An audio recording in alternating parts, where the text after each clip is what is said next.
मेरी संपन्न सहेली घर मिलने आई तो मेरी भाभी के फटे पुराने कपड़ों को देखकर उसका मजाक उड़ाने लगी। पर जैसे ही उसकी नजर मेरे भाई पर पड़ी, वह उन पर दीवानी हो गई। उसने कहा, मैं तुम्हारे भाई से शादी करना चाहती हूँ, मगर उन्हें अपनी पहली पत्नी को तलाक देना होगा। मैं भी लालच में अंधी होकर भाई को भाभी के खिलाफ भड़काने लगी। भाभी पर झूठे इल्जाम लगाने लगी ताकि भाई उन्हें तलाक देकर मेरी अमीर सहेली से शादी कर ले और हम लोग ऐश कर सके।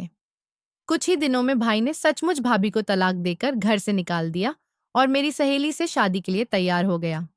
मैं खुशियों से फूली नहीं समा रही थी, मगर जाते जाते भाभी मुझे एक खत दे गई। जैसे ही मैंने वह खत खोला, मेरा कलेजा मुंह को आ गया। रोते रोते मैं भाभी को ढूंढने लगी, क्योंकि उस खत ने मुझे सीधे मेरी पुरानी गलती के सामने खड़ा कर दिया। वह गलती जो 2018-19 के कॉलेज के दिनों में मेरी अमीर सहेली कियारा से शुरू हुई थी। कियारा हमारे कॉलेज की सबसे अमीर और खूबसूरत लड़की थी। बहुत सी लड़कियां उससे दोस्ती करना चाहती थीं, मगर वह किसी को खास तवज्जो नहीं देती थी। लेकिन मेरी तरफ उसने खुद ही दोस्ती का हाथ बढ़ाया, जिसे मैंने मजबूती से थाम लिया और उसकी खूब तारीफें करने लगी। उसके पास इतना पैसा था कि वह बेफिक्र होकर खुले हाथों खर्च करती और मेरी चापलूसी पर थोड़ा बहुत मुझे भी दे देती। हम हॉस्टल में रहते थे और मेरी माँ मुझे हफ्ते के लिए मुश्किल से 1200 रुपये भेज पाती थी, जिनसे 2-3 दिन ही किसी तरह गुजरते। मेरे पिताजी का देहांत मेरे बचपन में ही हो गया था। माँ ने बहुत कठिन हालात में हमारी परवरिश की। अगर पिताजी की पेंशन का सहारा न होता तो शायद हमें दर दर की ठोकरें खानी पड़ती। पिताजी सरकारी नौकरी में थे। रिटायरमेंट पर मिली रकम माँ ने उसी समय बैंक में जमा कर दी थी ताकि हमारे भविष्य और पढ़ाई में काम आ सके। बचपन से मैंने तंगी और लाचारी देखी थी। जब भी मैं कियारा को देखती, उसकी किस्मत पर मुझे रश्क आता कि वह कितनी बेफिक्री से जरूरत से ज्यादा खर्च करती थी। कियारा जानती थी कि मैं निचले मध्यम वर्ग से आती हूँ, इसलिए वह मेरे साथ साथ मेरी जरूरतों का भी ध्यान रखती। पता नहीं यह मेहरबानी सिर्फ दोस्ती की वजह से थी या इसके पीछे कोई और कारण। यह मेरी समझ से बाहर था। एक दिन कियारा बोली, कृतिका, क्यों ना घूमने के लिए कहीं बाहर चले? मौसम बहुत अच्छा है, थोड़ा मजा करेंगे। मैं बोली, नहीं कियारा, वार्डन हमें बाहर जाने की इजाजत नहीं देंगी। इस पर वह मुस्कुराई, मुझे किसी की इजाजत की जरूरत नहीं। बस पापा की एक फोन कॉल पर सब हो जाएगा। तुम जल्दी से तैयार होकर बाहर आओ, तब तक मैं वार्डन से बात करती हूँ। वह जाते जाते बोली, सुनो कृतिका, कोई अच्छा सा कपड़ा पहन लेना। तुम्हारे पास मेरे साथ बाहर पहनने लायक कोई खास ड्रेस नहीं है। ऐसा करो, मेरी अलमारी से जो अच्छा लगे निकाल कर पहन लो। मैं मुस्कुराकर बोली, ठीक है, तुम चलो, मैं आती हूँ। हफ्ते की छुट्टी के बाद मैं हॉस्टल लौटी और अपने कपड़े समेटने लगी। हर हफ्ते मुझे लेने मेरे इकलौते भाई निखिल आते थे। अगर मैं जरा भी देर करती तो उनकी डांट सुननी पड़ती। निखिल और मेरी आपस में बनती नहीं थी। जब भी मिलते बस नोक झोंक होती। माँ अक्सर कहती, कृतिका, जब तुम्हारी शादी हो जाएगी तब समझ आएगा, अब तो तुम हर वक्त उससे झगड़ती रहती हो। मैं चिढ़कर कहती, माँ, भला भाई ऐसे होते हैं? निखिल तो हर वक्त मुझसे उलझते रहते हैं। धीरे धीरे हॉस्टल की लड़कियां अपने घर लौट गईं। कियारा ने कहा, कृतिका, चाहो तो मैं तुम्हें घर छोड़ दूं। मैंने सिर हिलाया। निखिल भैया आने ही वाले होंगे। अगर मैं तुम्हारे साथ चली गई तो वे बेवजह परेशान हो जाएंगे। तुम जाओ, मैं यहीं इंतजार करती हूँ। वह कंधे उचकाकर बोली, जैसी तुम्हारी मर्जी, मंडे को मिलते हैं। मैं अकेली चुपचाप निखिल का इंतजार करती रही। हॉस्टल बिल्कुल सुनसान हो चुका था। मैं पगलाई सी कभी खिड़की से सड़क देखती, कभी घड़ी। निखिल नहीं आए तो मैं पैदल ही बस स्टैंड की ओर चल दी। मेरे पहुंचने से पहले ही बस निकल गई। मैं उनको कोस रही थी, इतने लापरवाह कैसे हो सकते हैं। काफी देर बेंच पर बैठकर अगली बस का इंतजार किया। जैसे ही बस आई, मैं दौड़कर चढ़ी और बड़ी मुश्किल से एक सीट पाकर गहरी सांस ली, मानो गवर्नर की कुर्सी मिल गई हो। थोड़ी देर बाद ड्राइवर ने किराए के लिए आवाज लगाई।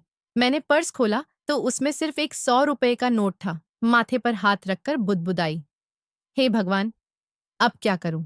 यह तो पूरा किराया भी नहीं होगा। अगर पता होता कि निखिल आज ऐसा करेंगे तो कियारा से ही पैसे ले लेती। अब तो कंडक्टर मुझे बीच रास्ते उतार देगा। घर कैसे जाऊंगी? तभी कंडक्टर पास आकर बोला, दीदी, किराया दीजिए। मैंने 100 रुपये का नोट बढ़ाते हुए कहा, भाई, मेरे पास आज यही है। कई दिनों बाद कॉलेज से घर जा रही हूँ। अगर फिर कभी सामना हुआ तो बाकी लौटा दूंगी। वह नौजवान सा लड़का मुस्कुरा दिया। कोई बात नहीं, आप छात्रा हैं। हमारे मालिक वैसे भी स्टूडेंट से नरमी बरतते हैं। आप बैठिए। बस ने मुझे सड़क किनारे उतारा। वहां से घर तक अभी अच्छा खासा फासला था।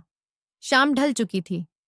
परिंदे अपने घोंसलों की ओर लौट रहे थे, मगर सड़क पर गाड़ियों की रफ्तार कायम थी। फुटपाथ पर चलते चलते अचानक पैर हल्का महसूस हुआ। जूते पर नजर पड़ी। एक जूते की एड़ी टूट चुकी थी। मैंने सिर पर हाथ मारा। हे भगवान, यह भी आज ही टूटना था। मैंने दोनों जूते हाथ में उठा लिए और नंगे पैर चल पड़ी। लोग हैरानी से देख रहे थे, मानो मैं कोई तमाशा हूं। गली में घुसते ही तेज कदमों से घर पहुंची और दरवाजा पीटना शुरू कर दिया। कुछ देर बाद माँ ने दरवाजा खोला। मुझे गुस्से में लाल पीला देखकर बोली, अरे कृतिका, तुम्हें क्या हुआ? मुझे लगा आज नहीं आओगी। और यह क्या, न नमस्ते न आशीर्वाद। पूरे हफ्ते बाद आई हो। आखिर वहां क्या सीखती हो, जब इतनी तमीज भी नहीं कि माँ को प्रणाम कर लो। मैंने बैग चारपाई पर पटक दिया। माँ, निखिल कहाँ है? आज मुझे लेने क्यों नहीं आए? जब उन्हें पता था कि हर हफ्ते वही लेने आते हैं तो कम से कम बता तो देते। उनकी वजह से मुझे आज कितनी शर्मिंदगी उठानी पड़ी। किराए तक के पैसे नहीं थे। माँ बोली, इतना गुस्सा क्यों? वह बेचारा घर में आराम नहीं कर रहा। सुबह से नौकरी की तलाश में दौड़ रहा है। तुम्हें सिर्फ अपनी फिक्र रहती है, वह हम दोनों की फिक्र करता है। अगर घर होता तो तुम्हें लेने जरूर जाता। मैंने झिड़क कर कहा, ठीक है माँ, आप तो उनकी तरफदारी करेंगी, लाडला बेटा जो है। चलिए, कुछ खाने को मिलेगा, पेट बहुत खाली है। माँ बोली, बैठो, अभी बनता है। जाओ, हाथ मुंह धो लो, मैं खाना लगा देती हूँ। रात काफी देर से निखिल घर लौटे, तब तक मैं सो चुकी थी। सुबह मैं उनसे पहले उठ गई और हिसाब किताब देखने उनके कमरे में गई। वे बेखबर सो रहे थे। अचानक मेरे दिमाग में शरारत आई। मैंने साइड टेबल से फूलदान उठाया और जमीन पर पटक दिया। टूटने की आवाज से निखिल हड़बड़ाकर उठ बैठे। उनका चेहरा देखकर मेरी हंसी छूट गई। उन्होंने मुझे देखा। अच्छा, तो यह सब तुम्हारा ही कारनामा है। मुझे लगा कमरे में बिल्ली घुस आई, पर इतनी बड़ी बिल्ली तो हॉस्टल से आ चुकी है। वैसे तुम कैसे आई? मैं दोनों हाथ सीने पर बांधे बोली, आपको इससे क्या? आप तो मुझे ही हर बार अपमानित करने का मौका ढूंढते रहते हैं। निखिल बोले, मेरा पूरा इरादा था तुम्हें लेने आने का, मगर एक जरूरी काम आ गया। मैंने नाक सिकोड़ते हुए कहा, ऐसा कौन सा काम था जो बहन से ज्यादा जरूरी? निखिल कंबल फेंक कर उठे। वो तुम्हें शाम तक पता चल जाएगा। अब जाओ, माँ के साथ नाश्ता बनाने में मदद करो। वो सारा दिन अकेली रहती हैं। जब तुम घर आती हो तब तो उन्हें आराम करने दो। मैं बोली, ठीक है, अगर आपको माँ की इतनी चिंता है तो शादी क्यों नहीं कर लेते? पत्नी आएगी तो सारा काम संभाल लेगी, माँ को भी आराम मिल जाएगा। निखिल बोले, नहीं कृतिका, पहले तुम्हारी शादी कराऊंगा, फिर अपने बारे में सोचूंगा। मैंने आंखें बड़ी करते हुए कहा, तो मतलब आप अपनी पत्नी के आने से पहले मुझे घर से निकालना चाहते हैं ताकि मैं भाभी पर रोब न जमा सकूं? निखिल हंसते हुए बोले, अच्छा, तो तुम चाहती हो मेरी शादी सिर्फ इसलिए हो कि तुम मेरी पत्नी पर हुकूमत चलाओ? तो फिर मैं कभी भी तुमसे पहले शादी नहीं करूंगा। मैं नाराज होकर बाहर आ गई। वह पीछे से बोले, अरे, मजाक कर रहा था, तुम तो बुरा मान गई। किचन में आई तो माँ बोली, क्या हुआ? फिर मुंह फुलाए क्यों घूम रही हो? क्या निखिल ने कुछ कहा? तुम दोनों की ये हर वक्त की लड़ाई। अब तो बड़े हो गए हो, झगड़े बंद करो। मैंने कहा, माँ, निखिल जानबूझकर मुझे छेड़ते हैं। माँ बोली, मैं तुम्हें भी जानती हूँ, तुम भी कम नहीं हो। मैं पैर पटकती अपने कमरे में चली गई, बड़बड़ाते हुए, माँ को तो हमेशा निखिल की ही तरफदारी करनी है। मैं हॉस्टल चली जाऊंगी, फिर जल्दी नहीं आऊंगी। चाहे जिंदगी भर ना आऊं, उन्हें क्या फर्क पड़ेगा? माँ बोली, अच्छा सुनो, पहले नाश्ता कर लो। सुबह सुबह इतना गुस्सा अच्छा नहीं।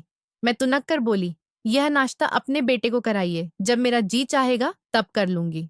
थोड़ी देर बाद माँ ट्रे में नाश्ता लेकर आई। कृतिका, लो नाश्ता कर लो। तुम बेवजह छोटी छोटी बातों पर नाराज हो जाती हो। सुनो, मैं सोच रही हूँ कि निखिल की शादी कर दूं। तुम दोनों अपने अपने काम में लगे रहते हो। मैं घर में अकेली बोर हो जाती हूँ। अगर उसकी शादी हो जाए तो मेरा भी दिल लगा रहेगा। मैं बोली, बात तो आपकी ठीक है, मगर निखिल की नौकरी भी तो नहीं लगी। जहां भी रिश्ता देखेंगे, सबसे पहले यही पूछेंगे, लड़का क्या करता है?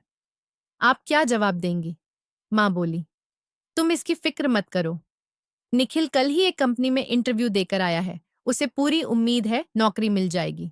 मैंने झुंझलाकर कहा, पहले भी तो बहुत जगह इंटरव्यू दिए हैं, लेकिन कहीं से ऑफर नहीं आया। तभी निखिल हाथ में लेटर लिए कमरे में आए और माँ को गले लगाते बोले, माँ, आपकी दुआ रंग लाई।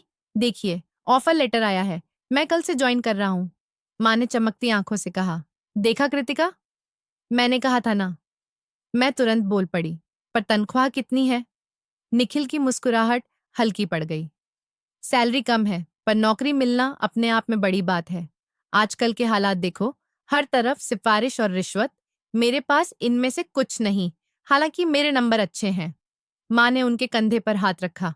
मेहनत करोगे तो तरक्की होगी, तनख्वाह भी बढ़ेगी। निखिल बोले, जी माँ, बिल्कुल। मैं बोली, अब आप मुझे छोड़ने जाएंगे या आज भी मुझे खुद ही जाना पड़ेगा? अब तो नौकरी लग गई है, मेरी ड्यूटी कहाँ से निभाएंगे? अब तो बसों में ही जिल्लत झेलनी पड़ेगी। निखिल बोले, नहीं, मैं तुम्हें खुद छोड़कर आऊंगा और लेने भी आऊंगा। नौकरी की चिंता मत करो, मैं मैनेज कर लूंगा। अगले दिन निखिल मुझे कॉलेज के गेट पर छोड़कर लौटने लगे तो अचानक मुझे कियारा की आवाज सुनाई दी। मैंने मुड़कर देखा, वह मेरी तरफ आ रही थी। निखिल जाने लगे तो मैं बोली, भैया रुकिए, अपनी दोस्त से मिलवाती हूँ। कियारा आंखों से इशारे में पूछने लगी, यह कौन है? मैंने कहा, ये मेरे भाई हैं, निखिल भैया। और भैया, ये मेरी सबसे अच्छी दोस्त कियारा। निखिल ने सलाम दुआ के अलावा कोई बात नहीं की और चलते बने। उनके जाते ही कियारा बोली, वाह, तुम्हारे भाई तो बहुत हैंडसम है। चौड़ा सीना, हिरनी सी आंखें और लंबाई भी कमाल की। बुरा मत मानो, क्या तुम्हारे घर में सभी ऐसे खूबसूरत हैं या सिर्फ तुम्हारे भाई? मैं चुप हो गई, क्योंकि मेरी रंगत सांवली थी और नैन नक्श साधारण। मैं शक्ल सूरत में मां पर गई थी, जबकि निखिल बिल्कुल पिताजी पर। कियारा अक्सर निखिल का जिक्र छेड़ती, और अजीब बात यह कि मुझे बुरा नहीं लगता, बल्कि मैं मन ही मन चाहती थी कि निखिल की शादी किसी अमीर, मालदार लड़की से हो, ताकि हमारा भी घर संवर जाए। लेकिन अमीर लड़की से शादी के लिए भी अमीर होना पड़ता है, और हम मध्यम वर्गीय थे। फिर मुझे पता चला कि कियारा की माँ अमीर घराने की बेटी है और उसके पापा सरकारी सेवा में उच्च पद पर हैं। मेरे दिमाग में यही विचार घूमने लगा कि किसी तरह कियारा की शादी निखिल से करवा दूं। घर जाकर माँ से कहने का मन बना लिया कि वे भाई के लिए किसी और लड़की के बजाय कियारा को ही भाभी बनाए। मुझे यकीन था कियारा भी मना नहीं करेगी।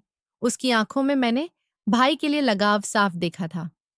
मैं इन्हीं ख्यालों में डूबी थी कि कियारा आकर बोली, मैडम, किस सोच में गुम हो? मैंने अनजाने में कह दिया, तुम्हारे बारे में ही। वह पास बैठते हुए हंसी। अच्छा, तो बता क्या सोच रही थी? मैं टाल गई, कुछ नहीं, ऐसे ही। फिर मैंने पूछा, कियारा, शादी के बारे में तुम्हारा क्या ख्याल है? तुम्हें कैसा जीवन साथी चाहिए?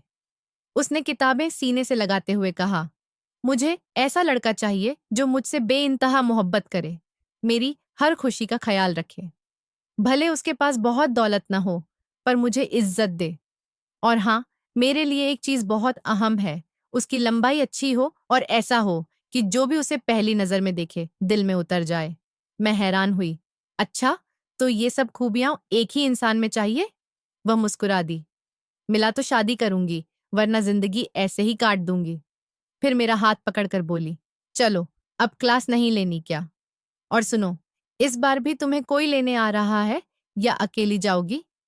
मैं हंसकर बोली, निखिल भैया लेने आ रहे हैं। पिछली बार उन्हें जरूरी काम था, इसलिए नहीं आ सके। थोड़ी देर में निखिल की कॉल आई कि वे बाहर खड़े हैं। मैं फुर्ती से हॉस्टल से निकली। लॉन में कियारा मिली। वह बाहर तक छोड़ने आई और निखिल से बेबाकी से हंसी मजाक करने लगी। अंदर ही अंदर मैं खुश थी। जो मैं चाहती थी वही हो रहा था। अब मुझे पूरा यकीन हो गया था कि कियारा निखिल को पसंद करने लगी है। रास्ते में निखिल बोले, कृतिका, तुम्हारी दोस्त कुछ ज्यादा ही आजाद ख्यालों वाली है। ऐसी लड़कियों से दोस्ती ठीक नहीं। एक तो बहुत ओपन माइंडेड, ऊपर से पहनावा, छोटी शर्ट, जीन्स। मैं चिढ़कर बोली, भैया, सब लोग आप जैसे नहीं होते। उनकी फैमिली पढ़ी लिखी है, बहुत बड़ा कारोबार है, तो वह अपने स्टेटस के मुताबिक कपड़े पहनती है, जैसे हम मिडिल क्लास सलवार कमीज पहनते हैं। और जिससे भी कियारा की शादी होगी, उसकी किस्मत खुल जाएगी। वह उनके घर की इकलौती बेटी है, बाद में सब कुछ उसी का होगा। निखिल बोले, दौलत ही सब कुछ नहीं, कृतिका। कुछ लोग कम साधनों में भी खुश रहते हैं, और कुछ के पास बहुत होते हुए भी परेशानियां कम नहीं होती। बेख्याली में मेरे मुंह से निकल गया, वैसे भैया, आपको मैं शक्ल सूरत के लिहाज से कैसी लगती हूँ? निखिल बोले, मैंने उसकी शक्ल पर कभी गौर नहीं किया। मैंने छेड़ा, आपको तो यह तक याद है कि उसने कैसा कपड़ा पहना था? तभी बाइक रुकी और निखिल बोले, चलो नीचे उतर जाओ, पूरे रास्ते मेरा दिमाग चाटती रही हो। मैं कंधे पर बैग टांगते हुए बोली, और आप तो जैसे खामोश बैठे थे। दरवाजे पर खड़ी माँ बोली, कृतिका आते ही शुरू हो गई, कम से कम देख तो लो कि गली में खड़ी हो। मैं माँ से गले मिली। माँ, आप मेरे साथ नाइंसाफी करती हैं।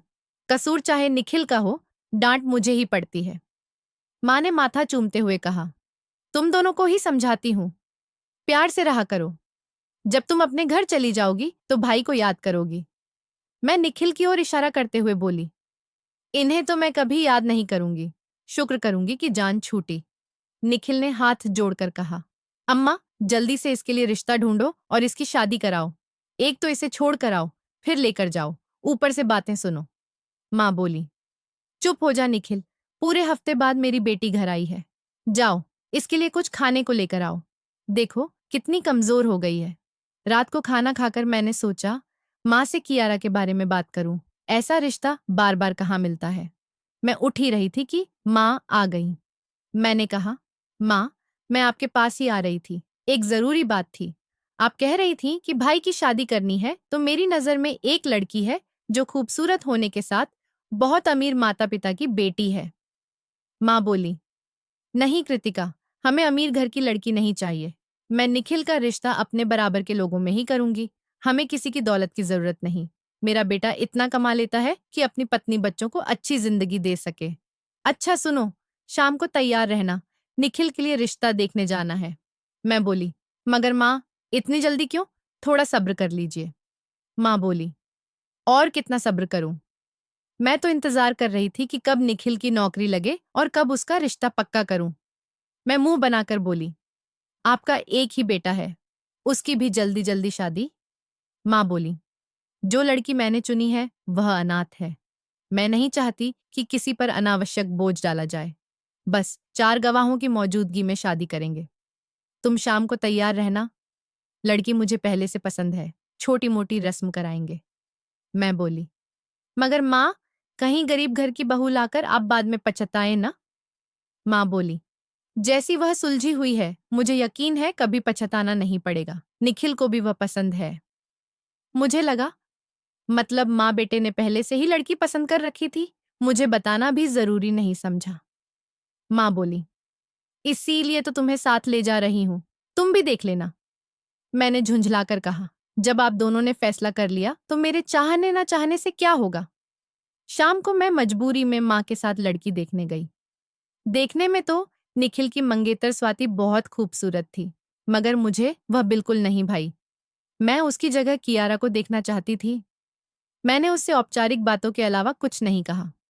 दोनों घरों के फैसले से 3 दिन बाद शादी की तारीख तय हो गई। इस दौरान माँ ने मुझे कॉलेज जाने से रोका। मैं अकेली सब काम नहीं संभाल पाऊंगी। निखिल, जो ऑफिस में व्यस्त थे, बोले, माँ, इसे जाने दीजिए। लगता है इसे मेरी शादी की कोई खुशी नहीं। पहले तो खुद कहती थी, शादी कर लो। मैं चारपाई पर बैठते हुए बोली, मैं कहीं नहीं जा रही।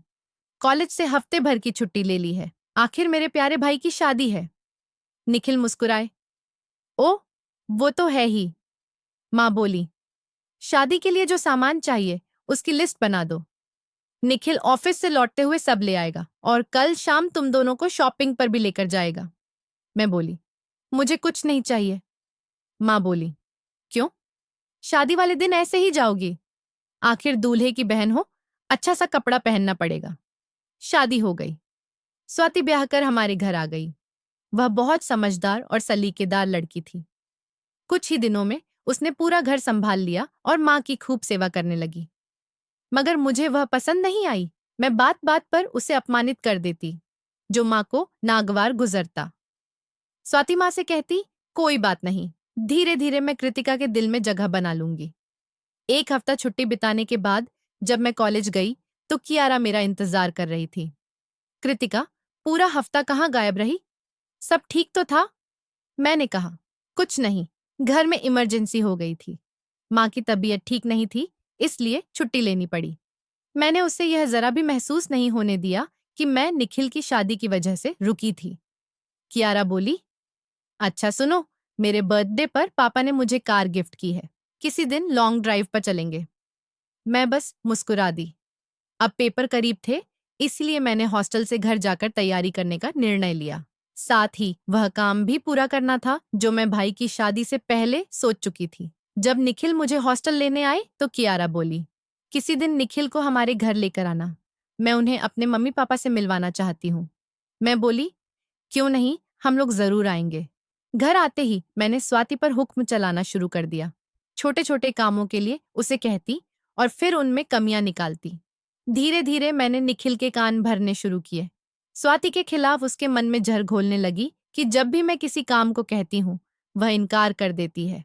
आए दिन स्वाति और निखिल के बीच झगड़े होने लगे। माँ शायद मेरी नीयत भांप चुकी थी। एक दिन बोली, कृतिका, तुम ठीक नहीं कर रही हो। मैं भड़क उठी। मैंने क्या किया? आप अपनी बहू को समझाइए। हर छोटी बात पर वह निखिल से झगड़ती है। अगर यही सब चलता रहा तो कहीं तलाक तक बात ना पहुंच जाए। माँ ने कानों को हाथ लगाया। तौबा, आज के बाद तुम्हारी जुबान से यह लफ्ज न सुनूं। एक दिन जब स्वाति मेरे कमरे में आई तो मैंने मोबाइल कान से लगाकर किसी से बात करने का नाटक किया ताकि उसे लगे कि मैं किसी लड़के से बात कर रही हूँ। थोड़ी देर बाद स्वाति बोली, कृतिका, तुम्हें बहन समझकर कह रही हूँ, यह सब मत करो। अगर निखिल को पता चल गया तो ना जाने क्या होगा। मैं जानती हूँ तुम किसी लड़के से बात कर रही थी। मैं हैरान बन गई। भाभी, कैसी बातें कर रही हैं? मुझ पर इल्जाम लगा रही हैं। वह बोली, इल्जाम नहीं लगा रही, बस समझा रही हूँ। लड़कों की झंझट में मत पड़ो, बदनामी के सिवा कुछ हाथ नहीं आएगा। मैं ऊंची आवाज में चिल्लाई, भाभी, मैं किसी से बात नहीं कर रही थी। चाहे तो मेरा फोन चेक कर ले। मुझे पता था यही निखिल के आने का वक्त है, और वही हुआ। शोर सुनकर वे कमरे में आए। कृतिका, क्या हुआ? तुम क्यों चिल्ला रही हो? स्वाति घबरा गई। मैंने कहा, भैया देखिए, भाभी मुझ पर इल्जाम लगा रही हैं। स्वाति रोते हुए बोली, निखिल, मेरा ऐसा इरादा नहीं था, मैं बस इसे समझा रही थी। निखिल गरजे, क्या समझा रही थी? मैं बोली, भाभी कह रही हैं कि मैं किसी लड़के से बात कर रही थी, जबकि मैंने किसी से बात ही नहीं की। आप चाहें तो फोन देख लें। निखिल ने खूंखार नजरों से स्वाति को घूरा और अचानक एक जोरदार थप्पड़ उसके चेहरे पर दे मारा। मैं तंजिया मुस्कुरा दी। स्वाति बोली, निखिल, मैंने बहुत कोशिश की कि कृतिका के दिल में जगह बना सकूं। हर छोटी बात का ख्याल रखा, लेकिन शायद यह मुझे पसंद नहीं करती। और सच यह है कि यह फोन पर किसी लड़के से बात कर रही थी। मैंने खुद सुना। मैं रो रो कर अपनी बेगुनाही की दुहाई देती रही। निखिल ने एक और थप्पड़ जड़ दिया। स्वाति बोली, अब मैं और जिल्लत बर्दाश्त नहीं कर सकती। मुझे आपके साथ नहीं रहना। निखिल बोले, अगर इतना ही शौक है तो अभी और इसी वक्त तलाक देता हूं। और उसी दिन स्वाति घर छोड़कर मायके चली गई। मैं बहुत खुश थी। मेरा प्लान काम कर गया। अब मुझे यकीन था कि कियारा भाभी बनेगी और उसके आने से हमारा लाइफस्टाइल बदल जाएगा। महंगी कारें, नौकर चाकर और हर तरह की ऐशो आराम की जिंदगी। अब बस सोचना था निखिल और कियारा को कैसे मिलवाया जाए। पेपर्स खत्म होने के बाद मैंने दोबारा कॉलेज ज्वाइन किया। उस दिन भी निखिल मुझे छोड़ने आए। उम्मीद के मुताबिक कियारा गेट पर मेरा इंतजार कर रही थी। उसने पूछा, कृतिका, तुम्हें कौन छोड़कर गया? मैंने झूठ कहा, मैं खुद आई हूं, वरना अगर निखिल होते तो तुमसे जरूर मिलते। वैसे वह तुम्हारी बहुत तारीफ कर रहे थे। यह सुनकर कियारा ने बाल कान के पीछे किए। सच? लेकिन मैंने तो उनकी नजरों से ऐसा कभी महसूस नहीं किया। और हाँ, मैंने तुमसे कहा था ना, घर आना, मम्मी पापा तुमसे मिलना चाहते हैं। मैंने कहा, हाँ, जरूर आऊंगी और अपने साथ निखिल को भी लाऊंगी। इसी बहाने मुलाकात हो जाएगी। मेरा पहला वार काम कर गया। अब वह निखिल के बारे में सोचने पर मजबूर हो जाएगी। स्वाति से अलग होने के बाद निखिल बहुत उदास रहने लगे। उनका चेहरा, जो हमेशा मुस्कुराता रहता था, अब मुरझा चुका था। कभी कभी मेरा जमीर मुझे झंझोड़ता कि मैंने गलत किया, मगर अगले ही पल सोचती, यह सब मैंने उन्हीं के अच्छे के लिए किया है। माँ कुछ दिन मामू के घर गई हुई थी। जब उन्हें खबर मिली कि निखिल ने स्वाति को तलाक दे दिया है, तो उन्होंने हंगामा कर दिया।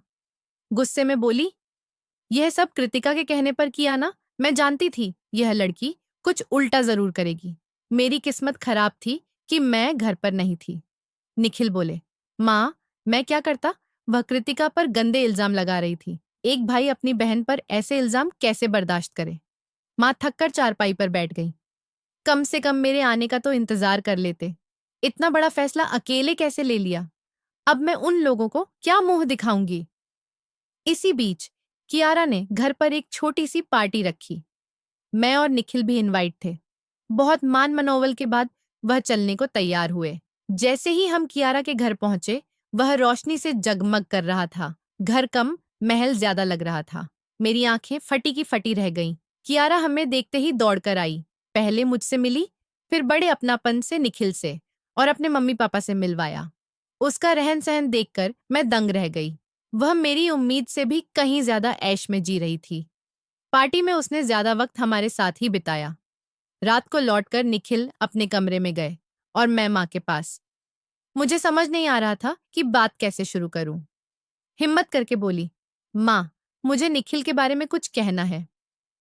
माँ पास बैठकर बोली, बोलो, सब खैरियत? मैंने कहा, माँ, निखिल के रिश्ते की बात करनी थी। आपने पहले भी कहा था, मेरी एक सहेली है जो निखिल को पसंद करती है। क्यों ना हम निखिल का रिश्ता लेकर उनके घर जाएं? अगर यह रिश्ता हो गया तो हमारी किस्मत खुल जाएगी। माँ बोली, मंजूर है, लेकिन एक शर्त। निखिल के साथ तुम्हारी भी शादी करना चाहती हूँ, ताकि जल्दी जल्दी अपना फर्ज पूरा कर दूं। मैं चौंकी। माँ, मैं बीच में कहाँ से आ गई? पहले निखिल की शादी करा ले। माँ ने दृढ़ता से कहा, यह मेरा अटल फैसला है। जिस दिन निखिल की शादी होगी, उसी दिन तुम्हें भी विदा करूंगी। मैं जानती थी माँ अपने फैसले से पीछे नहीं हटती, सो मैंने मान लिया। कियारा के दिल की बात तो मैं पहले ही जानती थी, फिर भी पूछना जरूरी समझा। मैंने कहा, कियारा, हम लोग तुम्हारे घर निखिल का रिश्ता लेकर आना चाहते हैं। तुम्हें कोई आपत्ति तो नहीं? यह सुनकर कियारा की खुशी का ठिकाना न रहा। उसकी आंखें चमक उठीं। ठीक है, मैं आज ही मम्मी पापा से बात कर लूंगी। तुम लोग कल किसी भी समय आ जाना। मैं झिझकते हुए बोली, कियारा, तुम्हारे मम्मी पापा को इस रिश्ते पर कोई ऐतराज तो नहीं होगा? हमारे और तुम्हारे घर में बहुत फर्क है। कियारा मुस्कुराई, मेरे लिए यह फर्क मायने नहीं रखता। वैसे भी मैं निखिल को पसंद करती हूँ, और जो कुछ मम्मी पापा के पास है वह सब मेरा ही तो है। बस आने से पहले बता देना। इसी बीच माँ ने रिश्ते वाली आंटी की मदद से मेरे लिए भी एक रिश्ता ढूंढ लिया। लड़का बड़ी कंपनी में नौकरी करता था। अच्छी खासी तनख्वाह थी। कियारा के घर वालों को भी रिश्ता मंजूर था। तय हुआ कि उसी दिन मेरी और निखिल दोनों की शादी होगी। कियारा हमारी भाभी बनकर घर आ गई और मैं अपने ससुराल। लेकिन तीसरे ही दिन ससुराल वालों ने असली रंग दिखा दिए। उन्होंने मुझे पीटा और घर से निकाल दिया। साथ ही मेरे हाथ में तलाक के कागज थमा दिए।